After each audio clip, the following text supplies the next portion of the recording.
कह रही हैं। ये द्विपक्षीय वार्ता में तमाम ऐसे मुद्दे हैं, तमाम ऐसे बिंदु हैं जिन पे विचार विमर्श किया जा रहा है।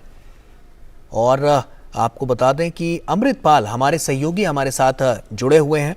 अमृतपाल, जैसा कि हम देख पा रहे हैं तस्वीरों में कि अब जो चर्चा है वो उसकी शुरुआत हो चुकी है। बेहद महत्वपूर्ण ये क्षण हो जाता है क्योंकि बहुत बड़े और नीतिगत फैसले आने वाले समय के लिए यहाँ पर लिए जाने हैं। जी बिल्कुल।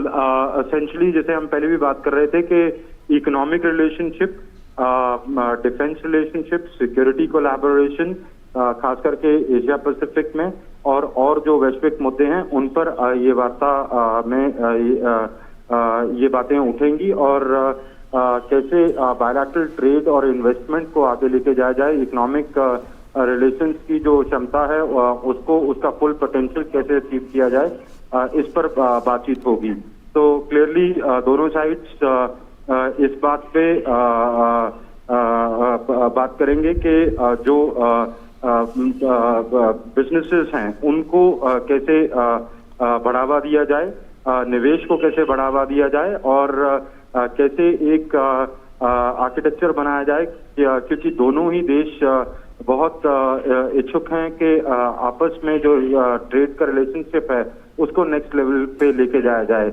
ब्रिटेन ब्रेक्जिट के बाद यूरोप के बाहर ट्रेड पार्टनर्स ढूंढ रहा है।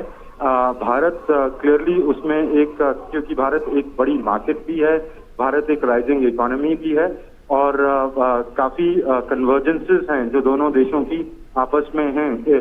तो इस पर बिल्ड अपॉन कैसे किया जाए, रोड मैप 2030 की समीक्षा की जाएगी और उसमें जो अड़चनें आ रही हैं उसको स्ट्रीमलाइन कैसे किया जाए, उस पोटेंशियल को कंप्लीटली अचीव कैसे किया जाए, इस पर आज ये वार्ता में ये बातचीत होगी। बिल्कुल अमृतपाल, मुक्त व्यापार समझौते से अगर देखें हम तो भारत और ब्रिटेन के बीच 2035 तक का जो लक्ष्य रखा गया है वो द्विपक्षीय सालाना व्यापार 28 अरब पाउंड तक ये बढ़ जाएगा। तो ऐसे में एक बड़ी, हम कह सकते हैं कि एक बड़ी उपलब्धि के तौर पे भी इसको देखा जाएगा, क्योंकि कहीं ना कहीं ये जो वार्ता है ये तमाम नीतिगत फैसले यहाँ से होंगे जो आने वाले समय के लिए एक बेहतर भविष्य का निर्माण करेंगे। और इसके अलावा अगर हम बात करें तो अर्थव्यवस्था को भी काफी मजबूती आएगी दोनों देशों की। बिल्कुल गौरव, ये जो टारगेट है इसको अचीव करने के लिए क्या स्टेप्स इमीडिएट शॉर्ट टर्म में लिए जाएं, क्या स्टेप्स मीडियम टर्म में लिए जाएं कि इसको आप, इस पोटेंशियल को आप अचीव कर पाओ। ये जो टारगेट है ये अचीवेबल टारगेट है, काफी रियलिस्टिक टारगेट है, क्योंकि अगर आप दोनों देशों की क्षमताएं देखें, इकोनॉमी का स्केल देखें तो ये अचीवेबल है। पर इसकी रूपरेखा क्या हो, इसको अफेक्ट कैसे किया जाए, उस पर बातचीत होगी। जो सेक्टर स्पेसिफिक डिस्कशंस होंगी कि आप हेल्थ में, फार्मास्यूटिकल्स में, आईटी सेक्टर में, साइबर टेक्नोलॉजीज में, क्लाइमेट चेंज टेक्नोलॉजीज में आप अपनी कोऑपरेशन और कोलैबोरेशन को कैसे आगे लेके जाएं। और सिर्फ गवर्नमेंट टू गवर्नमेंट कोलैबोरेशन नहीं, जिसे कहते हैं B2B, business to business collaboration के लिए एक माहौल तैयार करना, एक कंड्यूसिव एनवायरनमेंट तैयार करना और उसमें जो प्रॉब्लम्स आती हैं उनको एड्रेस करना, ये की बिंदु जो अहम बिंदु रहेंगे आज की वार्ता के।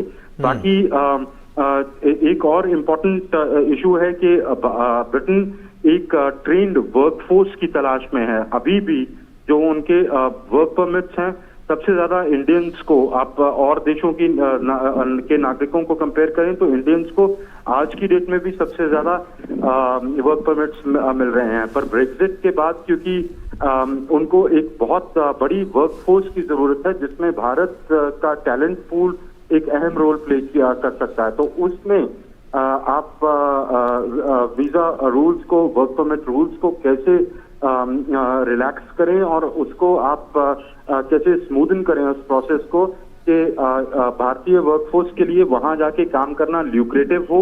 और दूसरी बात, उनके लिए, उनकी इकोनॉमी को जो बूस्ट मिलेगा उसके लिए ये वार्ता अहम रहेगी। एक जो दूसरी बात कि जॉब क्रिएशन, दोनों मुल्कों में इन्वेस्टमेंट्स करके कंपनी से कल बोरिस जॉनसन ने कहा कि करीब 11,000 नई जो जॉब्स की अपॉर्चुनिटीज हैं वो क्रिएट होंगी। जिस तरह की उन्होंने जो मीटिंग्स की बिजनेस लीडर्स के साथ, इंडस्ट्री लीडर्स के साथ, तो वो पोटेंशियल देखते हैं। तो भारत चाहेगा कि ब्रिटिश कंपनीज इंडिया में आए, ब्रिटिश कंपनीज इंडिया में इन्वेस्ट करें, यहाँ मैन्युफैक्चर करें, टेक्नोलॉजी कोऑपरेशन करें, कोलैबोरेशन करें, जो मैंने क्षेत्र गिनाए उनमें, ताकि दोनों की अर्थव्यवस्था को एक बूस्ट मिल सके। गौरव।